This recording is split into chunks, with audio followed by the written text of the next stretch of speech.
তুমি কাউকে এতটা ভালোবাসো সোম? মানে পারবে এতটা ভালোবাসতে কাউকে? আমি কেন এই কথাগুলো বলছি তুমি বুঝতে পারছো না। এই বাড়িটা, আমাদের বাড়িটা শুধু বাড়ি নয়, it's more than just a house. আমার এখনো বিশ্বাস যে এই বাড়িতে আমার বাবা আছে আছে I can feel his presence. আর এই বাড়িতে আমার মা থাকে, আমার ফ্যামিলি থাকে, সবাই থাকে। তুমি এভাবে কেন বলছো সোম? আমি তো কিছুই বুঝতে পারছি না। আমার কাছে আর কোনো উপায় ছিল না জানো। আমার যেভাবেই হোক সবার সামনে সিনেমাটা কমপ্লিট করে এটা প্রুভ করতে হবে যে আমি ওয়ার্থলেস নই। তুমি জাস্ট এইটুকু দেখো যে এই ওয়ার্কশপ আর বাড়ির যাতে কোনো ক্ষতি না হয়। I put my entire faith in you. তুমি বলতে পারো আমি আমার পুরো লাইফটাই তোমার হাতে দিয়ে দিয়েছি। Please please handle it with care. Yes, Som, don't worry, কিচ্ছু হবে না, একদম চিন্তা করো না, কিচ্ছু হবে না।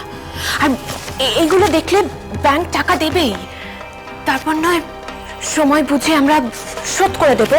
হ্যাঁ, কেউ জানতে পারবে না সোম, কেউ বুঝতে পারবে না, কোনো প্রবলেম হবে না। তুমি একদম চিন্তা করো না, একদম না, আমি তো আছি। আমি ঠিক জানি না আমি যা করলাম ঠিক করলাম কিনা। সোম, আমি তো বলছি কিচ্ছু হবে না, আমি আছি তো। হ্যাঁ, এই দেখো আমি আছি। জাস্ট চিল।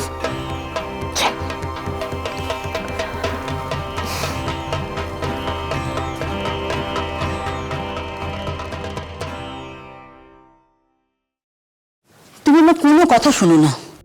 কত করে বলেছিলাম যে গুরুদেব বারণ করেছে সৌমিনুর এখনই বিয়েটা দিও না। পর পর অঘটন ঘটে যাচ্ছে, গুরুদেব বারণ করেছিল। তুই সোমের বিয়েটা যেভাবে গিয়ে আটকামা, না না দেখ, ওদের বিয়েটা হলে স্বামী স্ত্রী ওরা কেউ সুখী হবে না। হ্যাঁ, সোমের ব্রহ্মদোষ আছে। আর এখন এসব কথা বলে লাভ কি? লাভ যখন নেই তখন চুপ করে থাকলে হয় না। বলছি এই কারণে, আমার কথা মারিয়ে যাবার আগে অন্তত একবার ভেবো। তা হওয়ার নয় করুণা, এই বাড়ির সব সিদ্ধান্ত চিরকাল পুরুষ মানুষেরা নিয়ে এসেছে। আমি যতদিন বেঁচে থাকবো সেটাই হবে। তোমার মতামত নিয়ে চলবো এ কথা মাথায় এনো না, কষ্ট পাবে।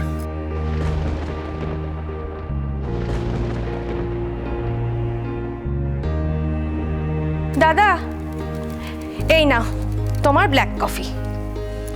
আমার চা? ওমা, তুমি তো বলোনি খাবে। দাদা বলেছিল কফি খাবে, তবু তো নিয়ে এলি। আমার জন্য না এক কাপ চাই নিয়ে আসতিস। বারে, আমি কি করে জানবো বলো তো তুমি খাবে? চা বানিয়ে নিয়ে আসবো, তারপর বলবে আমি কি বলেছি চা খাবো। এই শুন, একদম এক চোখামি করবি না। বাবুকে পায়েস খাওয়াবি বলে বর্ষার ভাগের দুধটা নিয়ে নিস, এটা একেবারে ঠিক না। সবসময় দাদা দাদা করছিস। হ্যাঁ, আমরা যেন বাণী জলে ভেসে এসেছি। আচ্ছা দাদা, বলো তো আমার কি দোষ? শোন, এবার যে দরকার হবে না দাদার কাছ থেকে চেয়ে নিবি। মোবাইলে টাকা ভরবি, সেটা দাদার কাছ থেকে নিবি। শীতে যখন গরম চাদরের দরকার আছে না, দাদাকে বলবি কিনে দিতে। এই যা তো, প্রতিজনে এক কাপ চা নিয়ে আয়, না তো আমার কফি খাওয়া হবে না। হাঁ করে দাঁড়িয়ে আছিস কেন, যা না। বৌদিন না সবসময় মেজাজটা টঙে উঠে আছে। এই তুমি আর নিশি না ওকে লাই দেখবে মাথায় তুলেছ, পরে যখন কন্ট্রোল করতে পারবে না তখন বুঝবে।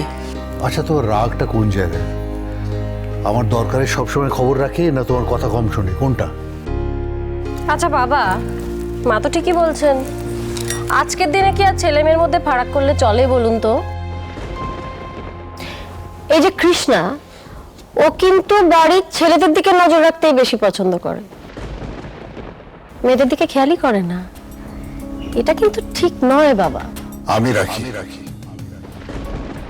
কিন্তু বাবা, কোনো কিন্তু নয়। মেয়েদের ভগবান বায়োলজিক্যালি আলাদা করে রেখেছে, সেটা কি এমনি এমনি? ওকে এসব কথা বলে কোনো লাভ নেই বাবা। বাড়িতেই থাকে, কোথাও বেরোতেও হয় না, যেতেও হয় না, বাইরে বেরিয়ে রোজগারও করতে হয় না। ও প্রত্যেকে বুঝবে।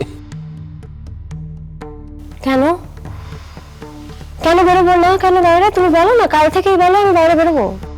চাকরি পাবো না তা তো না, আমি চাইলেই পাবো। আমার চাকরির প্রসপেক্ট কি ছিল সেটা যে তুমি জানো না তা তো নয়, জানো। কিন্তু কেন করি না চাকরি, কেন বসে থাকি, কার জন্য, সেটা তো সবাই জানে, জানে না? সত্যি বৌদি চাকরি করলে কত ভালো হতো বলতো দাদা ভাই। আরে পালবাড়ি বউ রোজগার করতো।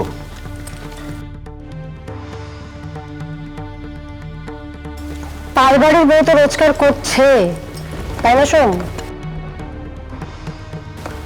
কি নিয়ে কথা হচ্ছে গো? বৌদি, তুমি কি কৃষ্ণাকে কিছু বলেছো? কেন? ও ও একটু রান্নাঘরের দিকে চল না, ও বলছে যে কাজ ছেড়ে দেবে, বাবার কাছে চলে যাবে। তুমি একটু বুঝিয়ে বলবে? হে ভগবান, চল। হ্যাঁ, কি যেন বলছিলে ইন্দ্র? পারিবারিক মেয়েদের, বউদের কি করতে হয় আর কি করতে হয় না, এ ব্যাপারে কি সব বলছিলে? বৌমা, তোমাদের হাজবেন্ড ওয়াইফের অশান্তি ঘরের ভেতর রাখো, বাইরে এনো না। না বাবা, অশান্তি নেই তো। অশান্তি কিসের? খারাপ লাগা একটু আছে, কিন্তু সেটাও কেটে যাবে। এই বাড়ির অদ্ভুত সব নিয়ম আগেও মানিয়ে নিয়েছি, এটা তুমি চুপ করো না একটু। না, চুপ করবো না। কেন চুপ করবো আমি? আমি চুপ না করলে কি করবে তুমি ইন্দ্র? হ্যাঁ, আমাকে চুপ করে থাকতে হবে কেন? কেন? দাদা ভাই বৌদি কি হয়েছে এরকম করে কথা বলছে? কিছুই হয়নি। তোমার দাদা ভাই অনেক বদলে গেছে শোন, আর আমাকে এখন কিছু জানায় না, বুঝেছো? সব লুকিয়ে রেখে দেয় আমার কাছ থেকে। ইনফ্যাক্ট ও তো লুকিয়ে লুকিয়ে কাজ করতে পছন্দ করে না, তাই আমার কাছ থেকে সবকিছু লুকোয়। আমাকে থামো না রে বাবা। না কেন? থামো কেন? ভাই তো, ভাইকে জানাতে কিসের আপত্তি? দুদিন পরে তো সবাই জানবে। কি কি জানবো? কিছু না। তোরা থামবি? না না না না না দাদা ভাই কি কি কি জানার আছে আমার? তুমি এবার ঘরে যাও। না, যাব না আমি। শোনো, তোমার জানা দরকার, মিনু তোরও জানা দরকার, সবার জানা দরকার। তোমার দাদা ভাই আলাদা করে ফ্ল্যাট কিনেছে, লুকিয়েছিল আমার কাছে কেনার আগে, আমি কিছু জানতাম না। তুমি জানতে? তুমি জানতিস? কেউ জানতো না? পুরোটাই ও লুকিয়ে লুকিয়ে করেছে। বাবা, আপনি জানতেন? বাবু, ওকে নিয়ে যা। তিথি ঘরে চলো। দাদা ভাই তুই ফ্ল্যাটটা হ্যাঁ, বেশ করেছি, কিনেছি। কি করবি তুই? বেশ করেছি, ফ্ল্যাট কিনেছি। নিজে টাকা খরচা করে সিনেমা বানাবে, আর আমি তাকিয়ে তাকিয়ে দেখবো সিনেমা তৈরি হচ্ছে। ইন্দ্র, সত্যিটা বলি না কি? সবাই তো আছে এখানে, বলে দিই আমি সত্যিটা। ঘরে চলো। না না, কেন কি হচ্ছে? তুমি ফ্ল্যাটটা কেন কিনেছো? বলছি তো, তুমি- এক মিনিট, ঘরে কেন যাব? নাটক করছো? আমি ঘরে কেন যাব? নাটক করছো কেন? না না, তুমি আমাকে কি বলেছো? প্রথমে তুমি আমার কাছে লুকিয়েছিলে তুমি ফ্ল্যাট কিচ্ছু লুকোই আমি নাই। জানতাম না। না না, তারপর তুমি আমার উপর চাপাতে চাইছো, কারণ আমি কারোর উপর কিচ্ছু চাপাইনি, আমি একটা ফ্ল্যাট কিনেছি, সেটা বলেছি তোমাকে। সাহস থাকে তো পরিষ্কার কি করে সাহস বলো, দেখাচ্ছ কি? তুমি আমাকে? তোমার সাহস এত কথা থাকে? একদম বলবে না। তোমার সাহস হবে না?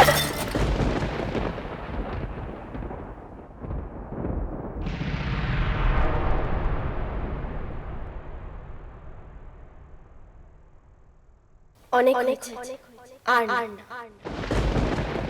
দিদি ভাই, তুমি ঘরে যাও। মেয়েদের গায়ে হাত দেওয়াটা খুব ইজি, তাই না? একটা মেয়ে নিজের পরিবারের সবাইকে ছেড়ে তোমাদের হাত ধরে চলে আসে বলে সেই মেয়েটার ওপরে যা ইচ্ছে তাই করা যায় না, একদম না, যায় না। ভুলে যাও না, দেশে আইন বলে একটা জিনিস আছে। নিজেদের বিপদ কিন্তু নিজেরা ডেকে এনো। মেয়েদের ওপর অন্যায় কিন্তু ভগবানও চুপ করে দেখেন না। দিদি ভাই, চলো চলো দিদি ভাই, এসো।